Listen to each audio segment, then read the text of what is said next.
Hello everyone and welcome to the latest episode of You Deserve Fresh Lettuce. I am your co-host Rachel. In this episode we're going to be talking about filling the void after divorce. We've all been there. If you're not doing so already, please follow us on social media at YDFL Podcast.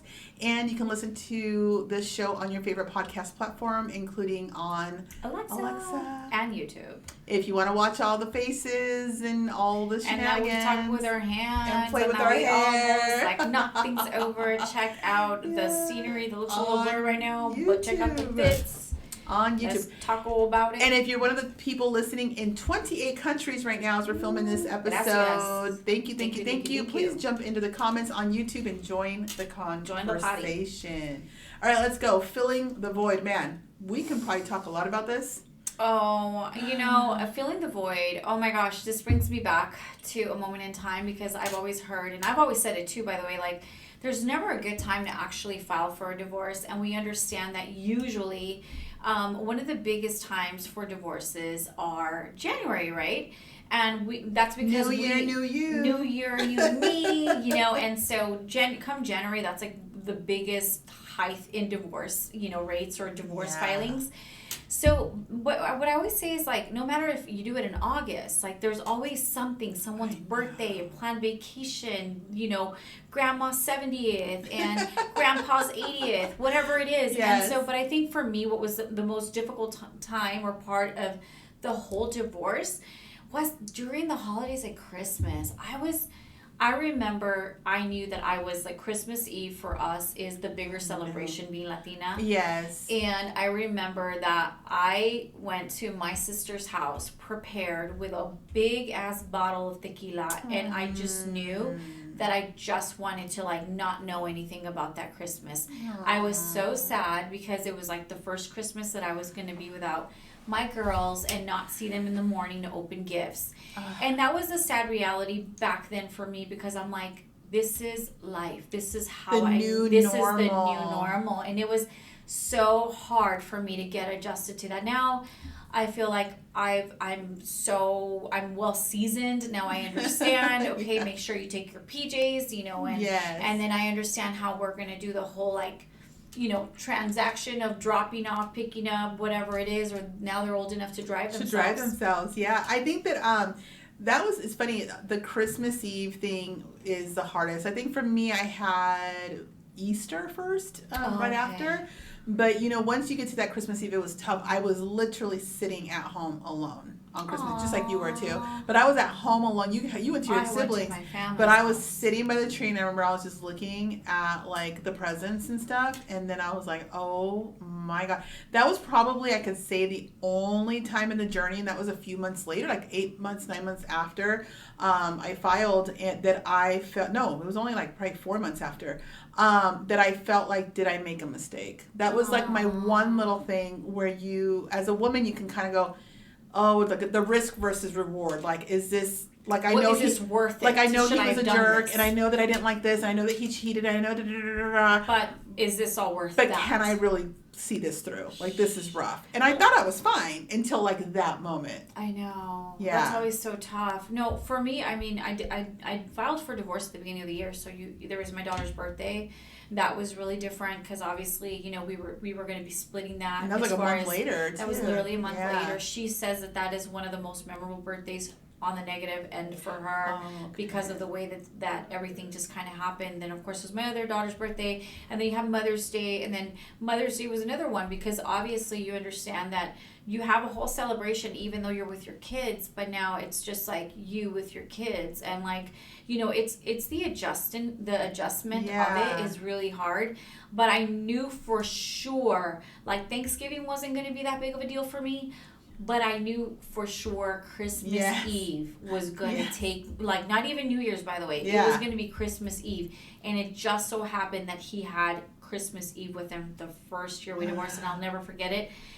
And I just remember... Even though the tequila, you still will never forget it. I bought a big old bottle of Patron. It wasn't even like the personal size. I probably would have gone through almost 3 of those bad boys. And I didn't want to drink anything. I was gonna shoot it straight, just drink it. Like I just wanted to put a straw in there and be like, all right, let's just blank out here. And I think a lot of the times, that's why, we've talked about this in the past episodes, like deadbeat moms, how they operate and how they're moving through life, especially during such a life-changing time. And so it could be that they're just wanting to party, or they just want to meet the next person, or they just want to drink. It just depends. Women, we have this thing, right? And it's been since kind of younger all the way up until whatever age, like where they say, it takes one, you got to get under one to get over one. Oh gosh. And there's this whole scenario, right? And we keep hearing this. And I just had lunch with someone recently that was a dry spell for a year after her divorce. And now she said, I just knew I had to go just sleep with whoever to kind of break that thing that I had. And then now I'm fine. And I thought, oh God, I was just like, but I don't know if that's necessarily the way to do it. And here's why, I think that it's so easy in these moments, ladies, it's going to be really tough. If you are a woman that's on the brink of divorce, you have to understand it is going to challenge you emotionally if you have the kids. And then once you get accustomed to now the kid's going with dad, you're comfortable with that, you understand it's his weekend or his holiday or whatever it might be. Now you're sitting there on a Friday night and you're twiddling your thumbs going, what do I do? So what ends up happening is that's where you see all these 40-something-year-old women in the club. That's where you see men complain, why are all these older women acting like they're in their 20s? You know what I mean? Addicted to the shindig at a certain age. And it's because they probably were married in their 20s and didn't get to do it. But they're probably filling the void. And they're going, let's just live instead of being home. I'm not saying stay home, by the way, because it's tough. Yeah. But there comes this next thing of your friends are still married, they're still doing other things, and then the funny part about your friends are still married, depending on what age group you're in and how many people have been divorced in your group or married or what have you, now you're everyone looks at you like you have cooties. Nobody wants to talk to you because you're the one that's gonna rattle the cage. But you often lose there's a custody battles in divorce, but then there's the friends group custody battles. Yeah, everyone feels like they have to choose it's sides. either him or me. Yes, and you can't play for both teams. So you're coming off this life that you had. You're stepping off this train because you don't like where it's going. And now you're I'm going my own way, and you do that, and now you got to share your kids. Now you're alone in the house. It's quiet. Now you have certain friends that you're not hanging out with anymore. And by the way, they're still doing all the couples things, party buses, whatever it might be that they do. And then some of the girls will tell whoever is going to plan something, I know you very well, and I know that you're really good, but that person doesn't like single girls around the groups. Yes. And then they're very open and very honest. That happened to me. I told you about that, remember? Yep. Out the gate. You see that whole conversation, because I've been doing this for a hot little minute. I know that there was a conversation that I had with someone not too long ago, and she's like, look, when there is all the girls, the stuff that's going on with the girls, I will invite you because, I know you're good and it's good that you talk to the girls. Yeah. She's like, however, when they do the couples thing, you're probably not going to be invited to that.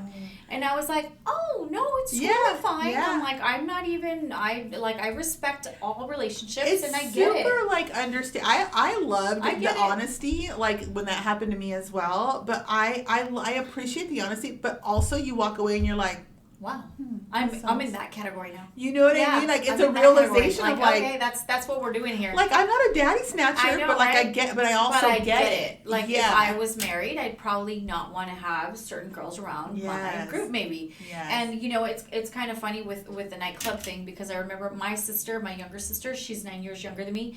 And I remember she's like, well, we're going to go to this nightclub. And it was not my flow, by no means necessary. By the way, if you guys, I don't know where you guys are listening to this, but it was in Pomona, California. Uh-huh. And if you guys have ever been to Pomona, California. I'm just going to drink my tea here. Okay. And I just remember thinking, why? Oh, what am I doing here? You wanted to go back, man. You wanted to run back to that guy. Is this what I have to look forward to? And then there's the freaking nerdy guys that are like, hey, you want to dance? I'm like, not really. No. Not really. Yeah, no. And after a while though, it's so funny because it just becomes part of the norm. I'd be calling her a month later, are we going to Pomona? Yeah. I'm just kidding. Are we going to Pomona? What are we doing today? Yeah. I think that, if you can get to a place where you're not feeling, if you don't, get to a place where you're not doing things just to fill the time. Right. And not doing people just to fill the time. Oh my gosh, you know what I mean? Because that's a huge thing. Like oftentimes the getting under one to getting over one and stuff like that. I told you the conversation that I had with that one girl. And actually you had met her, but we're not going to say her name. Okay. And she had said to me, okay, so how many, she's trying to like get down, I was married for a while. Oh, okay. And so I was, I didn't date nobody. I was like, I don't know. Yeah. She's like, well, here's the thing. Okay. You're literally, if you've never been with a black guy, you got to be with a black guy. You never been with an Asian guy, you got to be with an Asian guy. You never been with a white guy, well, you got to be with a white guy. I've been around the world. And I was like, what? She's like, oh yeah, now it's your time. You got to be with all these different guys. And I'm like, see, thank God for me. I don't process things like that. And I'm like, no, like what kind of, if I really wanted to take her advice and be like, yeah, so what nationality are you? Because I have a roster of people. You wrote a map of the world and put a pin in it. I was like, you know what, I'm not getting that one up. New Zealand? How am I going to get me a New Zealand? Like, I've been wanting to collect that card. All right, here we go. Let's do this. And she sat there and gave me that advice, and I'm like, that is some pretty shitty advice. Like, please, ladies, do not give your girlfriends advice like that. I will tell you that after a while, this is going to sound really crazy, after I was done doing all the stupidities, I literally would find joy, as silly as it sounds, and I found joy over going to Barnes & Noble on Saturday night. Like, I legit was like, something latte of some sort. Yes. And then I would read all these books that were there for my accessibility. I would literally take them to the, the little cafe, and I would just read there. And then I would get the books that I felt that were going to help me grow, and not like, my light. I needed to shine my light bright, not dim my light, because I was going through these crazy life-changing events, and then after a while it just becomes business as usual. Don't you agree? It does. Rachel? It feels, you start to get really comfortable with your own company, and you can fall in love with your own company and stuff like that. And I used to hear women of a certain age when I was in my 20s say that, like, honey, you've never been alone. Like, you got to get to a place where you can do things on your own, where you can go to movies on your own or dinner on your own. And I thought, what? I was mortified. I was like, why on earth would I want to do that on my own? Yeah. I'm 47 years old as I'm recording this, and I went to the movies for the first time like 6 months ago. I walked over there because our building's really close, and I just thought, I'm going to walk to go see a movie. Yeah. And I went to go, and I sat there, and it was so weird because I was looking at everybody around me like, are they looking at, I was looking at them like a weirdo, but I thought, are they looking at me like, she's by herself? And so I had, and by the way, it was not my favorite thing to do. Like, I did it because I really wanted, it was like a chick flick. And like, I just wanted to see it. Yeah. I wanted to see the movie, and I didn't think anybody would go with me. But anyways, I went and I did it.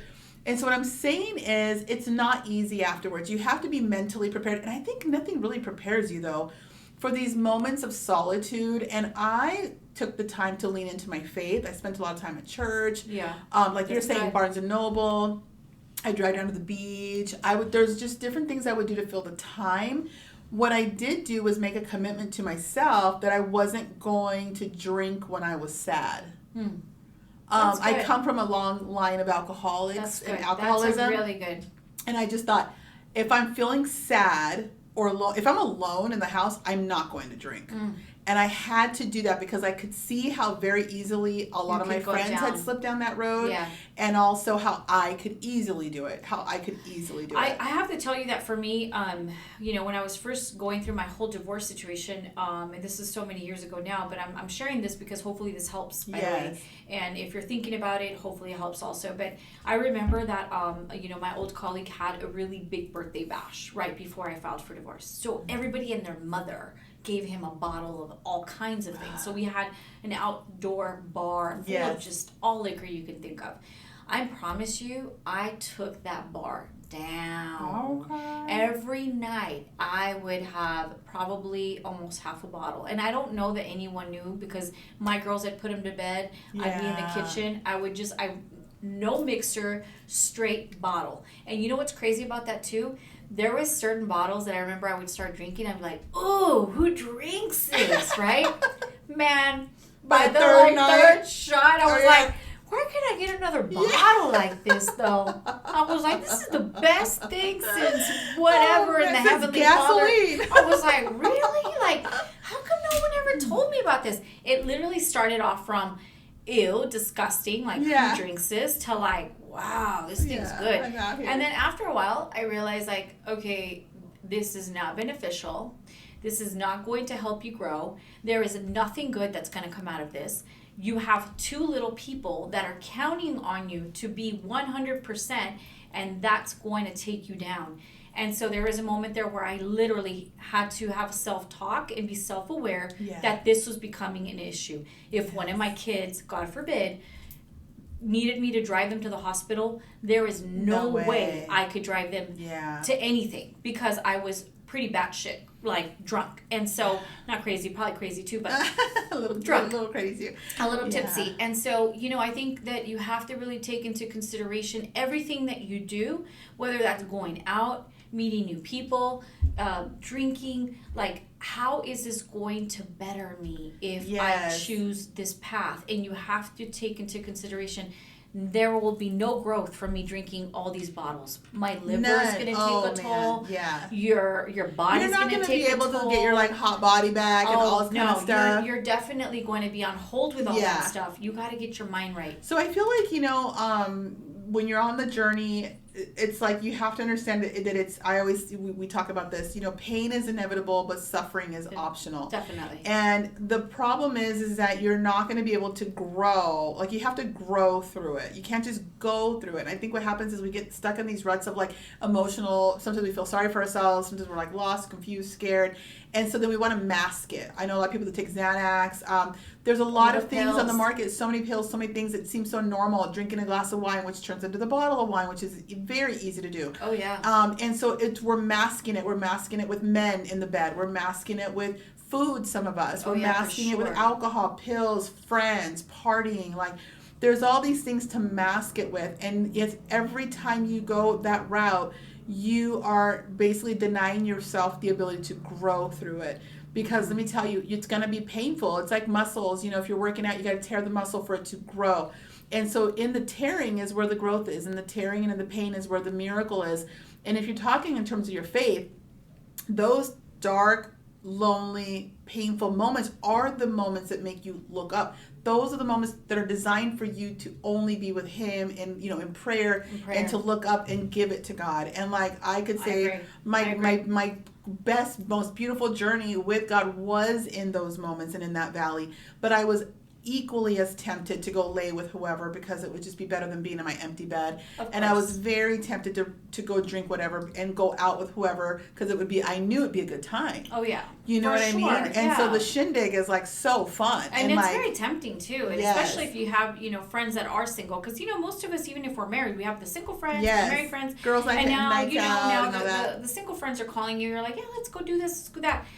And I got to tell you, though, and I will share this, and I'm not sure what you may or may not be going through, but I will tell you, I feel that what helped me get through my darkest days was definitely getting into the gym, listening to an amazing book, and just like going in there that was like my zen. It still is my zen. I go in there. It's not because I'm trying to do any kind of body changes. It's literally for my mind. It's clarity.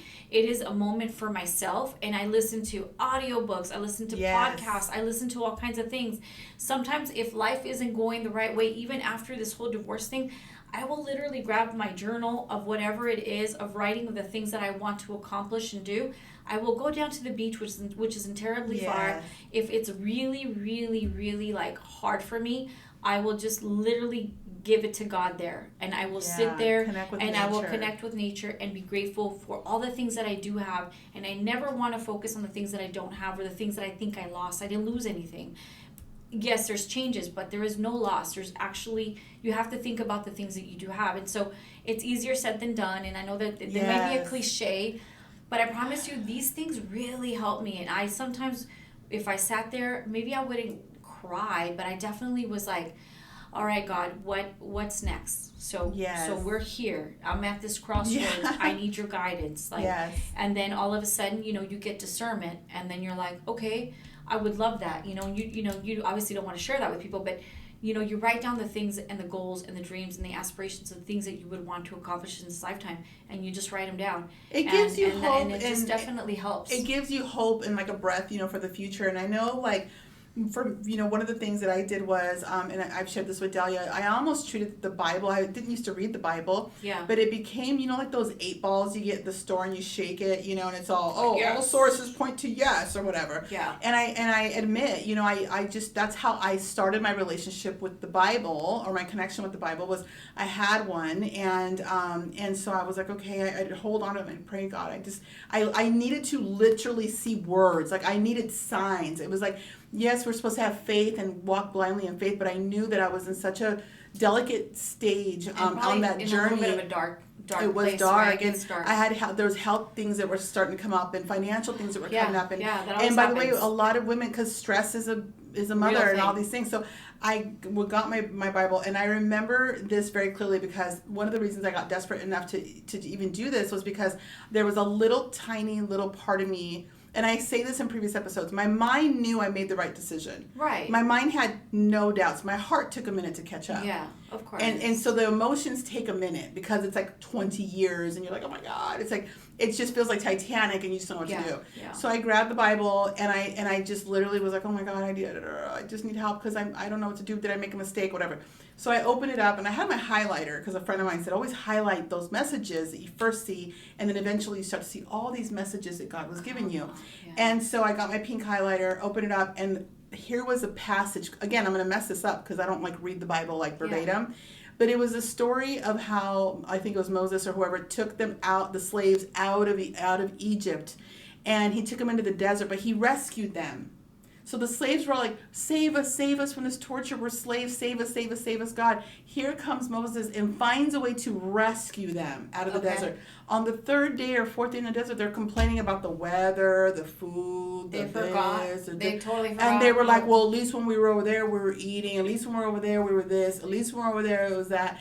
And so, so the Bible, you know what I mean? So the Bible says, do not be like the slaves who were delivered from Egypt, like begging God to be delivered. Because in my marriage, I was begging for discernment. I was begging for not a door to leave, but I was like, I knew something was off. It was so wrong. And you could watch episode 1, season 1. We talk about that. So here I come for God to give me the strength to get me out of this situation. Sheesh. And now I'm out in the desert. And then I'm in the desert going, oh my God, but I miss my kids, and they're with him, and I miss this, and I don't know now, and blah, blah, blah. Did I make a mistake? And then here comes that passage, and it's like, don't be like them. Like, you begged me to deliver you. There you are. And now you have to have faith that he will get you through the desert. And the amount of things, ladies, and I'm not an advocate for divorce. If you've already made the leap, I'm here to tell you, if you just go to my Instagram, Rachel Medina 101, you can see the journey. Everything I've posted has been after my divorce. Everything after the divorce. And it is like, I think the biggest growth, in my opinion, does happen after such a breaking point, right? Because oftentimes people don't get divorced after the first time that they're unfaithful, the first time that they lay a hand on you, the first time of this, that, or the other, even the second time. Sometimes, we will hold on tight because it's like we make excuses, like it was a mistake, he was drunk, he didn't mean it, that's not normally how he operates. Oh, she's a sleazy girl, of course he was going to sleep with her. Yeah, it's all her fault. We make all these excuses. Yeah. But then finally, when you get to the place where you say, okay, this is it, now or never, do or die, that's a breaking point. Divorce is a death. We talk about it all the time. It's divorce with a D, like a death, and that's what it is. And I think that you have to understand that there is going to be a lot of painful nights, a lot of painful days, but with that pain will come growth. And then one day you will be the person that someone calls and says, I need to talk to you. Yes. Because they know that you've been through it. And they're like, and you survived. How did you do this, that?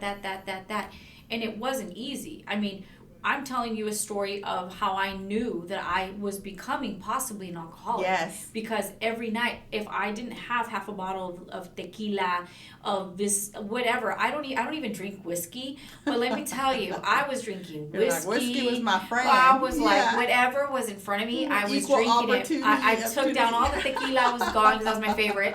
Then we took down all the vodka, that's the next. And then anything else that I didn't even care about, like I think this was for 6 months, by the way, nobody knew. Like my mom, my dad, nobody knew. Didn't know. I would, talk to whoever right before, I'd hang up the phone. I would just literally sit in my kitchen and just kill almost a bottle. And I think what I'm trying to say is don't be like that. Understand that there is going to be a lot of days that you're going to think, did I make a mistake? Was this right? Was this wrong? Again, just like Rachel just said, we're not advocates for divorce. No. But if you're already going down that path, it's not going to be easy. You gotta be careful. You gotta be aware that there are cracks in the road. There are pits in the road, and like we're here to tell you that's what they kind of look like. And what happens is the loneliness of it and the heartache of it all, even if you consciously made the decision to be like, thank God I left this, you're still going to have some kind of stuff There's with still that. a little doubt. And what you do with those feelings is going to make or break you after your divorce. So what true. you do in those moments afterwards is going to make or break you. Yeah. And so with that being said, if it's going to make or break you, that's why I'm saying really think, like for me, after a while I said, okay, how is this drinking beneficial for me? My liver is taking a toll. I love going to the gym.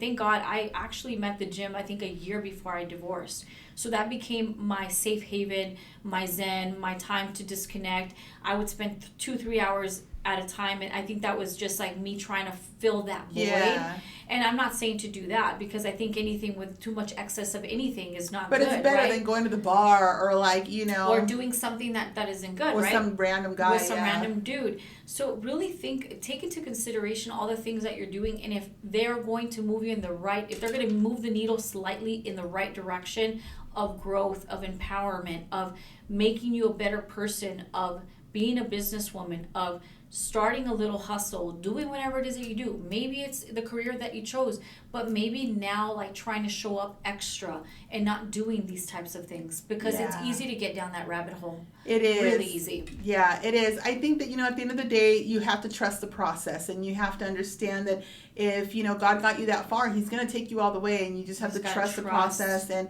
understand it's not for you to have to try to fix every little thing. You have to sometimes let the chips fall where they may and understand. And it's going to be tough during those holidays. The holidays are going to be tough. Financially, even like how to figure out paying the bills and doing there's a lot that you're trying to learn and navigate at the same time. Rachel, the pain of the bills, I think you probably, I don't know if you remember that.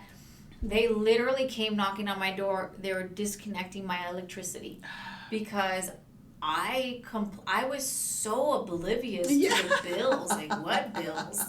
They were like, ma'am, we're going to disconnect your electricity. And I remember... And you guys had solar, so you probably thought, like... What? The sun? Like, the sun's got me. What are you talking about? He's got my back. And what you're saying is so true. Like, the bills. Like, I remember it was like... It happened a few times where I was like, oh, I dropped the ball again. Yes. And believe me, there were so many moments where I was like, I'm losing it. Like, I'm freaking losing it. I can't get it right. Like, if it wasn't one thing, it was another thing. Yeah. And after a while, let me tell you, it becomes business as usual. It becomes freaking electricity gets paid, the gas gets paid. Yes. You just handle it. Everything just gets done. It takes a moment, by the way. It does. It takes a moment to get your footing. Yes. Because I say I was a businesswoman and I still was thrown all the way off because he used to handle the bills. And so then me going in, I'm like, wait, what? And there was a lot that I realized when you lift that rock, you're going to see some stuff. Yeah. And I was like, wait, what am I supposed to do with this? Like, I don't even know. Like, and then we're in a bad economic, in the country was in shambles. And so it's listen, God's got you. If you already made the leap, you have to understand, like, what do you always say? You didn't get this far. I didn't come this far to not come this far. In other words, I came here and I'm freaking staying and I'm going to see this ish through. And I'm going to be done. Through. And like, that's not been the way I wanted to operate, but it's been the way that I have operated. Yes. And it's like, well, I'm going to see it through. And we're going to see the light at the end of the tunnel or during or whatever it is. And we're going to keep on just moving in that direction. And after a while, I mean, the Barnes Noble thing for me, by the way, like I was excited to read new books and learn and do. And I think if you can get into some type of Bible study, I went to a divorce group and I just wasn't there. Like, there are different groups that you feel that there could be inner growth, and I definitely felt like, well, everybody here needs a lot of help. Not that I didn't, but it was like I was just not I was not connecting. They're with like, the there should have people. been a group before this group that they came to. Yeah. Yeah, because a lot of the people that were there, like, were in it for like 8-9 years, so they're already past, or like 7 years. So I'm thinking they're probably trying to find somebody. Yeah, you know what I mean? That was a singles group, Yeah. single divorce group. Yes. Yeah. And there's like the people that are just about to file, and they're just like man. so emotional that you're like, this person, pobrecito, he has a lot to work on. Like, he needs a lot of help. And so, But we will say, if you are not sure and you're still married and you're thinking, oh, he's not my soulmate anymore, we fell out of love, but he's not beating you or cheating on you, or you got to rethink it twice. And, you know, what does it say, like once a week or twice on Sunday? Like, you got to redo the scenario. Yeah. I think what happens is a lot of the time people forget why you got married. You forget why you love the person. You forget what it was like to, I always say this, what it was like to go out with him on Saturday night, what it was like to see him dressed up because he took the time, and you took the time to look beautiful. And I think that sometimes if you're not in what we're talking about, where you've taken that leap of faith and you're going through that path of divorce and first Christmas and New Year's and all that, which is it's so annoying. If you're still here where you're still married, really, really look at your partner and say, okay, why did I fall in love with this person? What was it about him? And try to get back to the basics of trying to go on date nights, try to love on the person and appreciate the person. Because oftentimes, this isn't too bad, by the way. Like, if you know that this is done and you go down this path, just remember, whatever you do, think about how it's going to move the needle in the right direction. Yeah. Because if you're going to go down the path of being an alcoholic, it's going to be all bad for everybody, including your kids and the family. It's just bad. Yep. It's just because the marriage ends doesn't mean you have to be destroyed by it. Right. That's where you have a choice in that whole thing. And so that's it. So anyway, just don't forget that you see you next time, and you next time. deserve fresh lettuce. Cheers.